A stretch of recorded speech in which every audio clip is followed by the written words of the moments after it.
Periaatteessa niin sehän on täysin yllätettävissä se kala, että se pitää vähän hiippailemalla mennä niin kuin kissa, että, ja itse asiassa aika paljonkin, että se ei kestä paljon siinä rymistellä eikä huuvellakaan ehkä kovasti.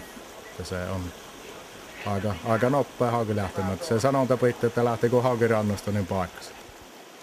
Se on hauen kutuun nousu ja sitten on ahven nousee hauen kanssa osittain päällekkäin ja sitten tulee särki viimeiseen. Sää on nyt tähän sinä myös menee jonnin verran. Joo, se ehkä luvanvarasta on kutakuinni ollut joku vajaa 20 vuotta. Se on jotenkin semmoinen rentoutumistyyli ja hyvä keli kun suossii, niin mikäs tähän tässä? Vetää niskasta kiinni. Kopastaa vaan. Sitten voipi kutiittokin niinku, vähän niinku naisen kylyikin ja sama se on ihan semmoista niinku miehet tietää ja naiset.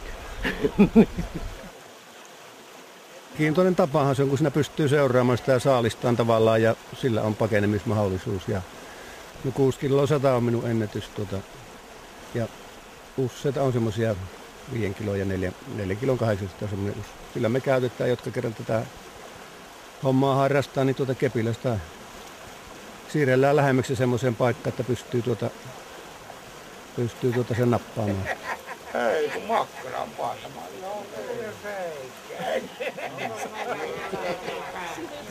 No potut keittää kypsäksi.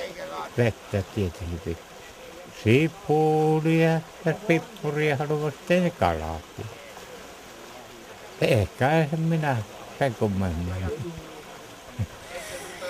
En ole käynyt vielä tänä päivänä jokin rannalla, mutta luulisin, että kyllä sitä voi saada.